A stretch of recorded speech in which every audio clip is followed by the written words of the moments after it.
Friends అందరికీ ఎంతో రుచికరమైన బీరకాయ పచ్చడి రెసిపీతో మేము ముందుకు వచ్చేసాను. అన్నంలోకైనా చపాతీ దోశ ఎందులోకైనా సరే చాలా చాలా టేస్ట్గా ఉంటుందండి. ఇక లేట్ చేయకుండా ప్రాసెస్లోకి వెళ్ళిపోదాం. ముందుగా ఒక పావు కేజీ బీరకాయలు మంచిగా వాష్ చేసుకొని పైన తొక్క అనేది కాస్త కచ్చపచ్చగా తీసుకొని చిన్న చిన్న ముక్కలు కట్ చేసి పక్కన పెట్టుకోవాలి. స్టవ్ వెలిగించుకొని ఒక కళాయి పెట్టుకొని ఒక 2 టేబుల్ స్పూన్ ఆయిల్ అనేది వేసుకొని మనం ఒక పిడికెడు పల్లీలు అనేది తీసి కాస్త వేయించుకొని పక్క తీసి పెట్టుకోవాలి. అదే ప్యాన్లో జీలకర్ర అండ్ ధనియాలు, శనగపప్పు, మినపప్పు ఒక్కొక్క టేబుల్ స్పూన్ వేసుకొని మంచిగా వేయించుకున్న తర్వాత మన స్పైస్కి తగ్గట్టు 6-8 ఎండుమిరపకాయలు వేయించుకొని అవి కూడా తీసి ఒక మిక్సీ జార్లో వేసుకొని పక్కన పెట్టుకోవాలి.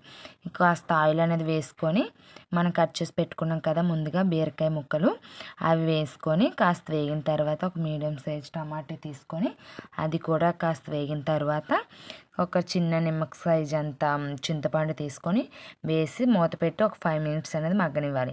అలా మగ్గిన తర్వాత స్టవ్ ఆఫ్ చేసుకొని కాస్త చల్లారనివ్వాలి. చల్లారిన తర్వాత ఒక మిక్సీ జార్లో ఇప్పుడు ముందుగా మనం పల్లీలు, ఎండుమిర్చి, ధనియాలు అవన్నీ వేయించుకున్నాం కదా, అందులో ఒక 10 వెల్లుల్లి రెబ్బలు వేసుకొని టేస్ట్ సరిపడా ఉప్పు వేసుకొని ఒకసారి మిక్సీ అనేది పట్టుకోవాలి. పట్టుకున్న తర్వాత ఇప్పుడు చల్లారింది కదా మనం బీరకాయ అనేది, అది కూడా వేసుకొని ఒకసారి మంచిగా మెత్తగా మిక్సీ చేసుకున్న తర్వాత ఇక పోపు అనేది వేసుకోవాలి. కాస్త ఒక టేబుల్ స్పూన్ పోపు అండ్ ఎండుమిరపకాయ, కరివేపాకు వేసుకొని అంతే మంచిగా ఫ్రై చేసుకుంటే అంతే ఎంతో రుచికరమైన బీరకాయ పచ్చడి రెడీ.